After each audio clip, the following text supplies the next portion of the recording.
சின்ன மருமகள் சீரியல் இன்றைக்கான எபிசோடில் ஈஸ்வரி வந்து தமிழை பற்றி செய்துக்கிட்டே இல்லாதையும் பொல்லாதையும் சொல்லி உசுப்பேத்தி விட்டுட்டே இருப்பாங்க. ஆனால் செய்து சொல்வாங்க, இப்போ எனக்கு எதை பற்றியும் நினப்பில்லை சின்னம்மா, எனக்கு எங்கள் அப்பாவை எப்படியாவது வெளியே கொண்டு வரணும் அப்படின்னு சொல்லிட்டு ஃபீல் பண்ணிட்டு போயிடுவார். அதுக்கப்புறம் கருப்பு எல்லோரும் நின்று பேசிக்கிட்டு இருக்கும்போது கருப்புக்கு வந்து நம்ம தமிழ் கால் பண்ணுவாங்க. ஆனால் செய்து வந்து எடுக்கக்கூடாதுன்னு சொல்லிடுவார். அதுக்கப்புறம் கருப்பு வந்து ரெஸ்ட் ரூம் போயிட்டு வரேன்னு சொல்லி ஏமாற்றிட்டு ஃபோனை எடுப்பார். என்னம்மாச்சு அப்படின்னு சொல்லி கேட்கும்போது, நான் வந்து இப்படி எங்கள் காலேஜில் வந்து அவரோட போஸ்ட்மார்ட்டம் ரிப்போர்ட் பார்த்தேன், ஆனால் அது அவரோட காலே கிடையாது, அது அவரே கிடையாது, இதில் ஏதோ பிரச்சனை இருக்குது, மாமாவை எப்படியோ வெளியே கொண்டு வரணும் அப்படின்னு சொல்லிட்டு அதுக்கப்புறம் சேதுக்கிட்டேயும் போய் சொல்லுவாங்க. அப்போ சேதும் யோசிச்சு பார்ப்பாரு, சரி வாங்க நம்ம அந்த சிசிடிவி ஃபுட்டேஜ் எதுவும் கிடைக்கிறான்னு பார்க்கலாம் அப்படின்னு சொல்லிட்டு அதையும் போய் செக் பண்ணுவாங்க. அப்புறம் வேறு ஏதாவது தெரியுமா அப்படின்னு சொல்லி கேட்டால் அந்த ப்ரொஃபஸரை பற்றி சொல்லுவாங்க. அந்த ப்ரொஃபஸருக்கு கால் பண்ணி, இப்படி நீங்கள் போஸ்ட்மார்ட்டம் பண்ணது சக்தியோட உடம்பே இல்லையாம வேறு யாரோம அப்படின்னு சொன்ன உடனே அவர் வந்து திட்டிட்டு ஃபோனை வச்சிடுறாரு.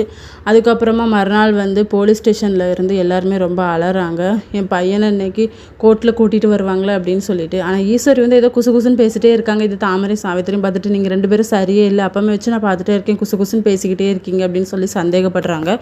இதோட இன்னைக்கான எபிசோட் முடியுது.